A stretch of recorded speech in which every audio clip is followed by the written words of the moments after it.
Hey everyone, and welcome to This Explainer. Today, we're diving into a paradigm shift that is honestly a total game changer. If you've ever felt completely burned out by the endless treadmill of hustle culture, or if you've ever grinded for months, maybe even years, to hit a massive goal only to wake up the next morning feeling strangely empty, well, this concept might just fundamentally rewire how you view success. We're going to unpack a brilliant philosophical framework that totally flips the script on modern achievement. Is called the infinite victory of the process. You see, we spend so much of our lives absolutely hyper-focused on the finish line, but today we're going to explore why shifting your focus away from the outcome actually leads to a much deeper, far more sustainable kind of success. Think about this quote for a second, because it perfectly captures our core metaphor today. The man who loves walking will walk further than the man who loves the destination. Just think about the psychology behind that. The person who is strictly obsessed with the destination, they're going to stop the absolute second they cross that literal or metaphorical finish line. Their motivation literally has an expiration date. But the person who genuinely loves the simple act of putting one foot in front of the other, they are unstoppable. Because they draw their energy right from the act itself, they'll just blow right past whatever arbitrary destination was set and keep on going. It's such a brilliant illustration of how the journey itself holds the true power. It's really not about finally holding the gold medal, it's about learning to love the sweat. So let's break this down by looking at finite versus infinite mindsets. Let's start with the framework we're all the most familiar with, the finite goal. A finite goal has a hard, definitive end. It's passing a certification test, hitting a quarterly revenue target, or stepping on a scale and finally seeing that specific number you've been aiming for. And look, achieving a finite goal gives you an incredible, instant burst of pleasure. But here is the psychological trap we almost all fall into. Psychologists actually call this the arrival fallacy. It's this illusion that once we hit our goal or reach our destination, we're going to achieve lasting happiness. But biologically speaking, our brains just don't work that way. That massive spike of dopamine we get actually comes from the pursuit itself, from the anticipation.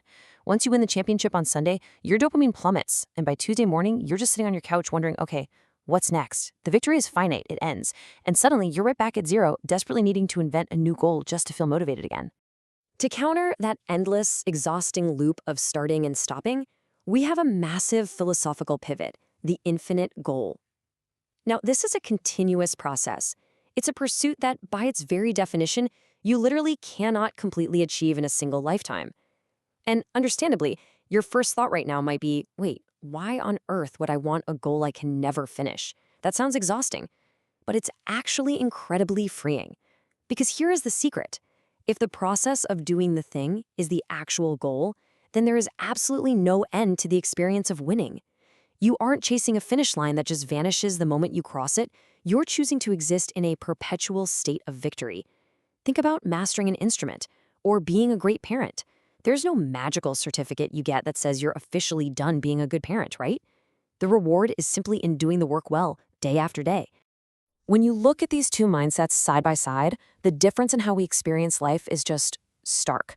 The finite mindset is all about the immediate. You set the target, you aim, you hit it, boom, you win. It's over. The thrill evaporates right away, and you're left feeling hollow, scrambling to figure out your next move. But the infinite mindset, that builds an entirely different reality. Because the process itself is the goal, the victory doesn't end. It breathes, it sustains you, it expands and carries you forward. By focusing on continual growth, rather than just a singular endpoint, the infinite mindset turns success from a temporary, fleeting event into a permanent, deeply resilient state of being. All right, let's take this from theory to reality and look at the infinite game in action. Now, what's really interesting here is how this dynamic perfectly exposes the everyday traps we fall into without even realizing it. Take the arena of fitness. The finite illusion is the classic getting in shape for a wedding or getting a beach body by summer. People will endure miserable diets and grueling workouts for 3 months, hit the target, and then immediately rebound because, well, the goal is over. The infinite victory, however, is about adopting the actual identity of an athlete. It's staying in shape and continually exploring what your body can do as you age. It's a lifelong practice, not a seasonal sprint. In business, we constantly hear CEOs talking about beating the competition or winning their industry, kind of like it's a game of chess with a definitive checkmate. But business isn't a finite game. The companies that survive don't play to win a single quarter. They play to stay in business, adapting, innovating, and growing over decades.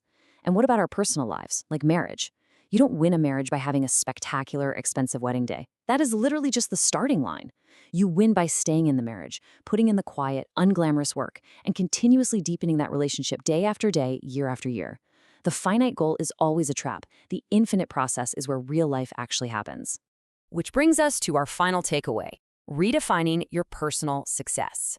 If you take absolutely nothing else away from this explainer, remember this: the point of the game is to keep playing. You have to learn to deeply love being a player instead of just obsessing over winning the match.